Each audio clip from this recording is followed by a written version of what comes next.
আসসালামু আলাইকুম রহমতুল্লাহ। প্রিয় সুধী, কাছে দূরে দেশ ও প্রবাসী যে যেখান থেকে দেখছেন, আপনাদের সকলকে আজকের ভিডিওতে স্বাগত। আজকে আমি কথা বলবো ছাত্র রাজনীতি এবং ছাত্র উপদেষ্টাদের পদত্যাগের বিষয়ে। আশা করি শেষ পর্যন্ত সাথেই থাকবেন এবং আপনারা আপনাদের মূল্যবান মতামত জানাবেন। প্রথমত, আজকে যে নিউজটা পেলাম যে পদত্যাগ করতে যাচ্ছেন উপদেষ্টা আসিফ ও নাহিদ, আমি কালবেলা থেকে যদি একটু পড়ে শোনাই আপনাদেরকে। পদত্যাগ করতে যাচ্ছেন অন্তর্বর্তীকালীন সরকারের তথ্য উপদেষ্টা নাহিদ ইসলাম এবং যুব ক্রীড়া উপদেষ্টা আসিফ মাহমুদ। নতুন দল ঘোষণার জন্য আগামী 15ই ফেব্রুয়ারির মধ্যে তারা পদত্যাগ করবেন বলে শোনা যাচ্ছে। বৃহস্পতিবার 30শে জানুয়ারি এক প্রতিবেদনে এ তথ্য জানিয়েছে আমার দেশ তাদের প্রতিবেদনে উল্লেখ করেছে, জুলাই বিপ্লবে নেতৃত্ব দেওয়া ছাত্র জনতার নতুন একটি রাজনৈতিক দল আত্মপ্রকাশ করতে যাচ্ছে।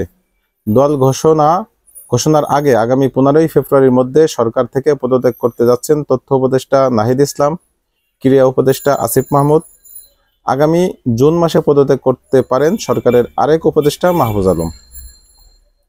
জানা গেছে, ছাত্র জনতার নতুন দল প্রথমে আহ্বায়ক কমিটি ঘোষণা করবে, আর এই কমিটির সদস্য সচিব হতে যাচ্ছেন নাহিদ ইসলাম। ছাত্রদের নতুন দলের গঠনতন্ত্রের কাজ চলমান রয়েছে। ছাত্রদের নেতৃত্বে নতুন রাজনৈতিক দল আসছে এমন গুঞ্জন বেশ কিছুদিন ধরেই নানা মহলে চর্চিত হচ্ছে।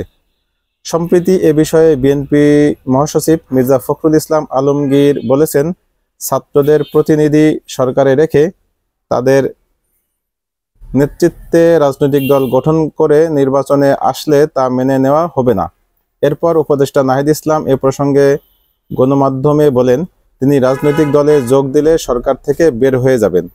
জানা গেছে, সম্প্রতি জাতীয় নাগরিক কমিটির একটি বৈঠকে বেশিরভাগ সদস্য মতামত দিয়েছেন যে অন্তর্বর্তী সরকারে থাকা এক বা একাধিক ছাত্র উপদেষ্টার পদত্যাগ করা উচিত। সাধারণ মানুষের কাছে যেসব ছাত্র উপদেষ্টার গ্রহণযোগ্যতা বেশি, তাদের পদত্যাগ করে নতুন রাজনৈতিক দলে যুক্ত হয়ে নেতৃত্বে আসা প্রয়োজন। জাতীয় নাগরিক কমিটির কেন্দ্রীয় যুগ্ম আহ্বায়ক আরিফুল ইসলাম আদিব গণমাধ্যমকে বলেন, জুলাই গণঅভ্যুত্থানের শহীদ, আহত এবং জনতার আকাঙ্ক্ষা হচ্ছে গণঅভ্যুত্থানে যারা নেতৃত্ব দিয়েছেন তারা সরকার থেকে পদত্যাগ করে নতুন রাজনৈতিক উদ্যোগে নেতৃত্ব দিবেন। তাই সরকারে থাকা ছাত্র প্রতিনিধিদের প্রতি আমার আহ্বান থাকবে, জনগণের আশা আকাঙ্ক্ষার প্রতি সাড়া দিয়ে নতুন রাজনৈতিক উদ্যোগে তারা যেন সামনে থেকে নেতৃত্ব দেন। তিনি বলেন, বাংলাদেশ কৃষক, শ্রমিক, ছাত্র জনতা অধীর আগ্রহে অভ্যুত্থানের নেতৃত্বের দিকে তাকিয়ে আছে। যেভাবে ফ্যাসিস্ট খুনি হাসিনাকে নামিয়েছে, তেমনিভাবে রাষ্ট্রের প্রতিটি ক্ষেত্রে থেকে ফ্যাসিস্টদের দোসর ও সহযোগীদের তাড়িয়ে মানবিক মর্যাদা সম্পন্ন কল্যাণকামী রাষ্ট্র গঠন করবে ছাত্র সমাজ। উল্লেখ্য, আগামী 15 ফেব্রুয়ারির মধ্যে দল ঘোষণা করতে চায় গণ অভ্যুত্থানে নেতৃত্বদানকারী শিক্ষার্থীদের সংগঠন জাতীয় নাগরিক কমিটি ও বৈষম্যবিরোধী ছাত্র আন্দোলন। নতুন দল ঘোষণার আগে 24 দফার ইশতেহার তৈরির কাজ করছেন তারা।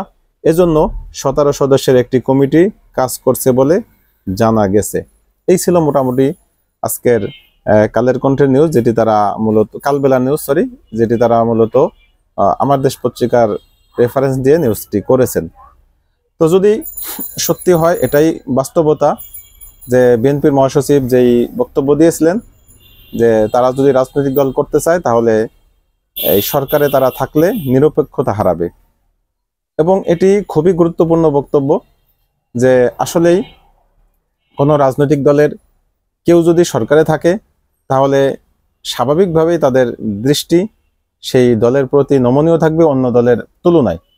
তখন পক্ষপাতিত্বের একটি বিষয় চলে আসে, এবং সে কারণেই এই ছাত্ররাও আগেই বলেছিলেন যে আমরা যদি রাজনৈতিক দলে অংশগ্রহণ করি তাহলে আমরা পদত্যাগ করব, এবং তাদের এই সৎসাহস এবং পদত্যাগের ঘোষণা অবশ্যই তারা সাধুবাদ পাওয়ার যোগ্য, এবং আশা করি তাদের নেতৃত্বে যে দল আসবে নতুন কিছু জনগণ পাবে এবং বাংলাদেশের মানুষের ভাগ্য পরিবর্তনে তারা কাজ করতে পারবে। দীর্ঘদিন আমরা দুটো দল বিএনপি এবং আওয়ামী লীগ এদের ভিতরেই আমাদের ক্ষমতার রদবদল দেখেছি।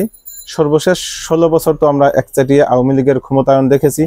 তারা একবার ক্ষমতায় বসার পরে অন্য কেউ ক্ষমতায় আসার সকল পথ রুদ্ধ করে তারা তাদের ক্ষমতার পথ পাকা করেছিল, এবং এটাকেই তারা স্থায়ী মনে করেছিল। কিন্তু তাদের জানা ছিল না যে পৃথিবীতে আসলে কোনো কিছুই স্থায়ী হয় না। আসলে জনগণ যদি দেশের পক্ষে না থাকে তাহলে কখনোই ক্ষমতায় মসৃণভাবে থাকা যায় না, নিষ্কণ্টকাকীর্ণ সেই পথ চলার পথ তাদের হয় না।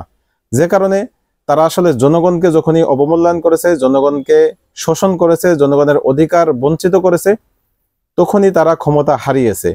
বস্তুত তাদের ক্ষমতা কিন্তু অনেক আগেই চলে গেছে। জনগণের কাছে তাদের গ্রহণযোগ্যতা ছিল না। শুধুমাত্র পাওয়ারে থাকার কারণে, তাদের হাতে রাষ্ট্রীয় বাহিনী থাকার কারণে তারা জোরপূর্বক মানুষের কণ্ঠ রোধ করে যতদিন পেরেছে ক্ষমতায় থেকেছে। সেই পথ বন্ধ হয়ে গিয়েছে। এখন থেকে ভবিষ্যৎ বাংলাদেশ আমরা যেটা দেখতে চাই যে আর কখনো যেন এমন ফ্যাসিবাদ তৈরি না হোক। যেহেতু এখন আওয়ামী লীগ আপাতত আগামী নির্বাচন বা তারপরের নির্বাচনেও তাদের সম্পৃক্ততা বা সেভাবে পার্টিসিপেট করার সম্ভাবনা একেবারেই ক্ষীণ। তারা যেই অপরাধ করে গেছে, তাদের প্রতি মানুষের যে বিদ্বেষ এবং যেই তারা যে একটি তাদের কর্মীদেরকে যেই সংশয়ের ভিতরে ফেলে দিয়ে গেছে বিপদের মধ্যে, সেখান থেকে এবং তারা যে ইমেজ সংকটে পড়েছে, সেখান থেকে আওয়ামী লীগ ফেরত আসবে এবং রাজনীতিতে পাকাপোক্ত আসন গড়ে তুলবে, সেটা সুদূর পরা হতো। সেই জায়গায় শুধুমাত্র এককভাবে বিএনপি বড় দল ঠিক আছে, যদি এককভাবে তারা একচেটিয়াভাবে রাষ্ট্র ক্ষমতায় চলে যায় এবং তারা এককভাবে সেইভাবে আসীন হয়, তাহলে তাদের ভিতরে একটি এই ভোট চাপার সম্ভাবনা রয়েছে, যে ভোটটা বিগত আওয়ামী সরকারের ঘাড়ে চেপেছিল। এজন্যই মূলত নতুন রাজনৈতিক দল দরকার এবং শক্তিশালী নতুন রাজনৈতিক দল দরকার, যে ছাত্ররা যদি বিরোধী দলও হয় তারা যেন শক্তিশালী একটি বিরোধী দল হতে পারে এবং পরবর্তীতে এই ছাত্রদের সমন্বয়ে যেন নতুন একটি বাংলাদেশ আমরা দেখতে পারি। এই প্রত্যাশায় আপনাদের সকলের দোয়া চেয়ে আজকের মতো ভিডিওটি শেষ করছি। ভালো থাকবেন। আল্লাহ হাফেজ। আসসালামু আলাইকুম রহমতুল্লাহি ওয়া বারাকাতুহু।